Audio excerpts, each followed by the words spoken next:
everyone, and welcome to November's Community Kitchen. This month's theme is our favorite things. All of us team members are going to bring to you our favorite holiday dishes, whether that be recipes passed down from family members, ones we've came across on the internet, such as cookbooks or blogs.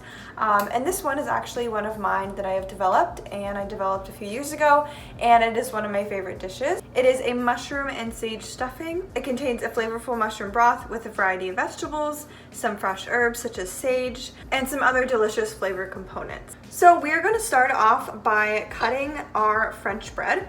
I've preheated the oven to 400 degrees, and we're just going to slice it up so that we can tear this apart. So I'm just going to slice it into slices, and then I'm going to take each section and tear them into about 1-inch size pieces. You can cube them if you'd like the uniformity, but I just kind of like the rustic feel of tearing the bread. For the bread, I recommend some kind of French loaf, something that is tougher in texture.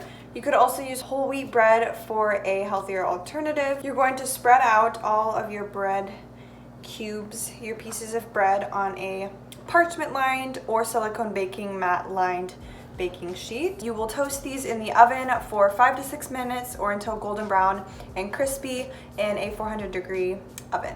So I just took the bread out of the oven. It's nice and toasty. And now I'm going to transfer it to a large mixing bowl where we're going to combine all the stuffing a little bit later.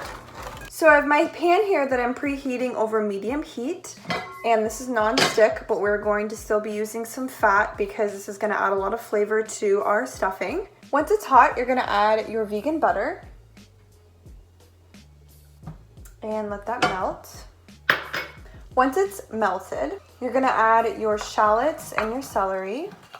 Your shallots are thinly sliced and your celery is finely diced. For mushrooms, I'm using cremini. You could also use button. You're going to add a 1/4 teaspoon of salt. This is going to help to release some moisture from the mushrooms and some of the other vegetables with high water content so they can get nicely browned. And then you also add 1 bay leaf. So we're going to cook this for about 5 to 6 minutes until it's golden brown. So everything's been cooking for about 5 to 6 minutes. I'm going to now add in the carrots and minced garlic. I'm going to cook this for about 7 to 8 minutes just so that carrot can become soft and tender. So the carrots have been cooking for a little bit. I'm going to now be adding in the Italian seasoning, the fresh sage. This is just chopped. About 1/2 teaspoon of salt, 1/4 teaspoon of pepper, black pepper. A good stir. It's smelling so incredibly good. And you'll just set this aside because we're going to add it to the bowl with the bread and the vegetable broth. So now we're going to be combining everything with the bread. You're going to add 2 cups of vegetable broth to the bowl with your bread. Just going to give that a good stir with a wooden spoon or spatula. Make sure that all of the bread is coated in the liquid. To that bowl, you're going to add all the cooked vegetables, making sure to remove that bay leaf. All of the delicious smelling vegetables to the bowl. I'm going to give that a good stir. Once that's mixed, you're going to take an 8x12 baking dish, and I just greased it with some vegan butter. And you're going to add the stuffing to the greased dish.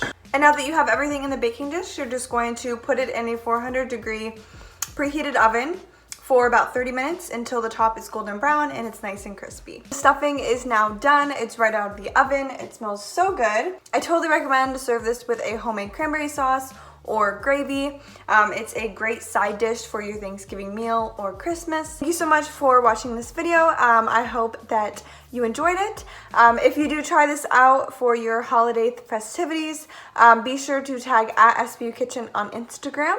The full recipe will be included in the description box, but I hope you all have a happy holiday. Be sure to check out the rest of the recipe videos that the other Community Kitchen team members have provided.